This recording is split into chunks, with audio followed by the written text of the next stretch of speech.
Hey, a quick note. I just wanted to say, through the gameplay here, you're probably going to see a lot of frame drops and stuff. This is because I'm running the game on Linux, which it's not meant to run on, and I haven't actually taken the time to do research and optimize it and get it running all correctly yet.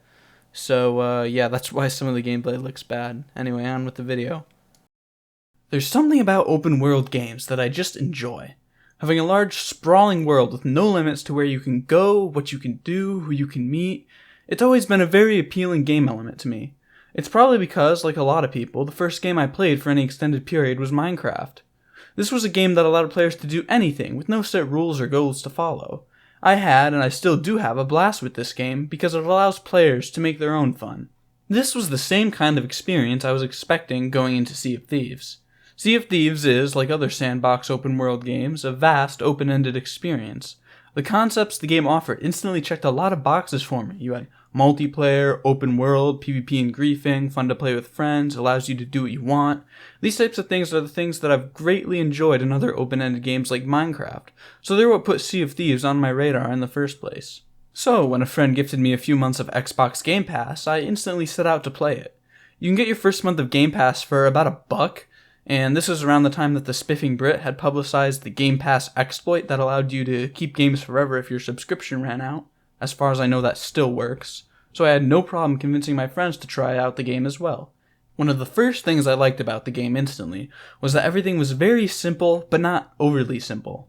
For example, managing your ship. Each individual mechanic, like steering, managing the sails, and repairing holes in the hull, are very simple in themselves, but they come together nicely to make managing your ship require a team effort.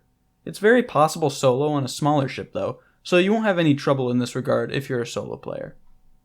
Speaking of the ships, let's talk about those. They're where you're going to spend the majority of the game, so it makes sense to talk about them in a little bit more depth. There are 3 variants. The sloop, a small single-sailed ship for a max of 1 or 2 players. It's the slowest of the 3, but also the most maneuverable. The brigantine is a mid-sized ship for 3 players max. It has 2 masts, and is basically in between in terms of ship size, speed, maneuverability, and firepower. The biggest is a galleon for 3 to 4 players, though you should probably stick to 4. This is the fastest, biggest, and has the most firepower out of all the other ships, but it's also the least maneuverable and is very difficult to manage with less than full crew capacity.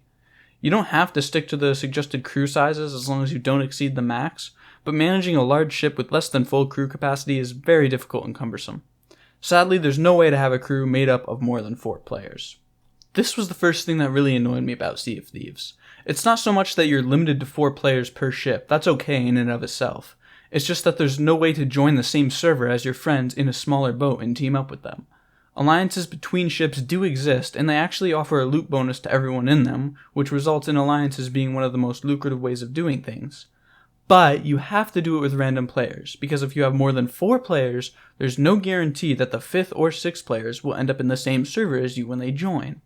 It turns out that the developers did this on purpose to prevent massive Zerg guilds from forming, joining one server, and dominating everyone, which I can understand as this would certainly be a balancing issue and ruin the experience for a lot of people. But at the same time, it just sucks. It's not as bad with 6 or 7 people because then the odd 2 or 3 can play with each other. But if you have 5 people, which was my case, then you're basically screwed because the first 4 will join on a galleon, and the last guy is forced to play solo. Yes, you could go with a brigantine and a sloop, with 2 and 3 people respectively, but you still won't be together in the same server. Plus, playing on the biggest ship is fun and when the crew experience is at its best, so you usually want to go with a galleon if you have enough players. In terms of gameplay, all the ships are pretty good. They feel fun to sail and operate, and offer great ship-to-ship combat. Combat with ships can either occur between player crews, or between players and randomly spawning AI-controlled skeleton crews, pun intended. There are plenty of ways to go about this combat, which is what makes it great. You can fire cannons at the enemy ship to damage and eventually sink it. You can board the enemy ship to kill the crew, ram the enemy ship with your own, set fire to the enemy ship, blow up the enemy ship, the list, it just goes on and on. Naval combat feels frantic and requires a decent strategy, and there's always a way to scrape out a victory, even if you're facing a larger crew than your own. There's plenty of special items to keep things interesting, such as cannonballs that have special effects, like lowering the anchor of an enemy ship, breaking the ship's mast, or making the whole enemy crew drunk. The game has a few weapons for player-on-player combat, like guns, swords, and grenades as well. The player-to-player combat feels much less rewarding than the ship-to-ship combat, however. It's very simple, to the point of being too simple. Swords are a basic swing and hit affair. There's a lunge option that launches you in one direction, but this is more useful for movement outside of combat due to the fact that it's slow to charge up and very easy to dodge. There are 3 guns, a rifle with a scope used for long-range combat, a blunderbuss that functions like a shotgun up close, and a pistol which strikes a balance between range and damage. None of these weapons feel very special or unique, and paired with a lack of anything more than a very basic movement system, player-to-player combat feels very dry. It's still satisfying to kill an enemy, but more so because you didn't die than because you killed them. Overall, the player-to-player combat just feels very uninspired and kind of a side note when compared to the ship-to-ship combat, which is kind of the main draw of PvP. So, when you aren't locked in battle with skeletons or other players, what is there to do in Sea of Thieves? You have 2 options. You can sail around aimlessly looking for other players to mess around with, or you can sail around not aimlessly because you're doing a quest. There are a few types of quests in Sea of Thieves. There are treasure quests, where your aim is to find and bring back treasure chests in exchange for gold, merchant quests, where your objective is to transport goods from one outpost to another, or fetch items and bring them someplace, and bounties, which consist of hunting down and killing bosses. There are also tall tales, which could be considered a campaign, and reaper quests, which are mostly PvP-centered missions. While each type of quest is distinct, the quests within each type vary very little.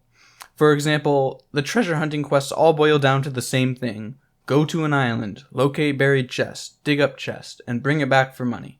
As you go about doing these quests, you level up your reputation with each NPC alliance that issues them, and as you level up, you unlock better quests. And by better, I mean they give you more money. The concept of each mission remains exactly identical. This means that quests get very boring after a while, which is why I mentioned looking for random players to mess with as a legitimate activity. The game's quests get stale super quick, which makes you more inclined to turn to player interaction to provide variety to your experiences. If you don't encounter any players during your quest, the quest is sure to be a boring slog. If you do, well, you're down for a potential good time. There are also random events that happen across the map, like special boss fights, and these are a whole ton of fun to do with friends. Since you don't do them very often, since they're kind of rare, they don't get very stale, and they give you a ton of loot at the end to make you feel like you've actually won something. I hinted earlier that the quest progression was largely meaningless, only providing the player with profit. So what do you spend your shekels on in Sea of Thieves? Well, the only thing you really spend it on is, drumroll please, cosmetics. But surely these cosmetics do something of value, right? No. Besides make you look cool or allow you to flex your wealth, which I don't personally care about, the cosmetics are utterly useless, which in turn make money fairly useless as well. The progression is Sea of Thieves' weakest link because it lacks any meaningful progression whatsoever. You don't progress meaningfully forward when you do well, and you don't fall back when you fail. If your ship is raided and sunk, you get a new one at no cost to you, and the only thing you've lost is the items you were going to sell for gold that is ultimately useless anyway. Oh, and your time too. Your time is probably the only valuable thing you lose when you fail. When you're about to be defeated in PvP, your ship about to be sunk, your first thought isn't, oh no, I'm about to lose the items I need to progress further in the game. This is a major setback. Instead, it's more like, well crap, I spent 2 hours finding and digging up those chests that are about to be stolen. This is a huge inconvenience. Guess I'll just do it again in a nearly identical quest. So why would you want to play a game that has no meaningful progression, boring, repetitive quests, and where your actions have no weight or consequences? There are 3 things I really enjoy about this game that made me keep playing, even after I canceled Game Pass and had to buy the game on Steam. The first is atmosphere. This game has a very nice setting. The map is laid out comfortably, and the graphics are beautiful. This game has some of the best sunsets in any game I've ever seen, and they always make me want to stop and take a screenshot, no matter how many times I've seen one before. The game has a unique look and art style that gives it a lot of character. It also has a lot of small quirks that make it stand out. For example, instead of dropping an item on the ground for someone to pick up, you can hold your arm out with the item in hand for them to grab. It's little things like that that contribute to the overall cozy feel of the game, and I have to applaud the developers for that. The second thing that keeps me around is that this game is very fun to play with friends. I don't really enjoy it much solo. I don't see it being like one of those games where you chill out playing it while you have a movie or something playing on your other monitor. But with friends, the game is pretty awesome. If you get between 1 and 3 other friends playing this with you, you're guaranteed to have a nice time. The monotonous quests are tolerable, even fun with friends to keep you company. And friends make the interaction with other players even more fun, especially in ship-to-ship combat. There's something about frantically shouting orders to each other as you fight a much more organized crew that you just don't get from other team games. And lastly, there's the other players. Obviously, this game is multiplayer, and you share the seas with other crews all sailing around one giant map. There's no safe zone, and PvP is enabled everywhere, which makes every encounter tense and allows for a sense of chaoticness when it comes to player interaction.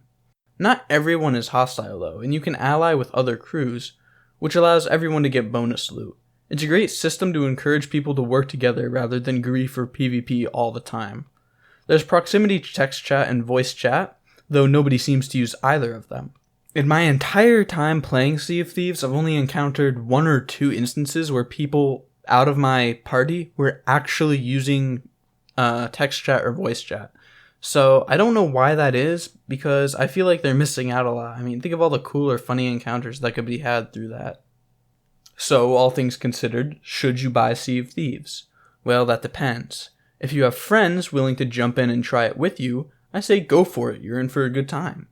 If you're solo though, I can't recommend it unless you know for a fact that the Sea of Thieves solo experience is definitely for you. Either way, something you should definitely take into account is if you like games that rely on player action for entertainment. If you expect the game's content to do most of the heavy lifting in terms of what's keeping you playing, then you may want to look elsewhere.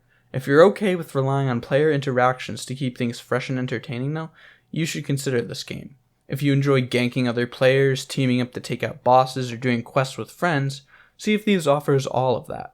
The game is priced at around $40 on Steam, which I think is a bit steep. If you're on Windows, the game only runs natively on Windows by the way, buy 1 month of Xbox Game Pass for $1 and try the game out that way. If you like it, buy it on Steam once it goes on sale. Since they both use the same account, you can save your progress on Xbox when you move to Steam. I got my copy for $20, which I think is a pretty fair price. And with that, thanks for watching and have a nice day.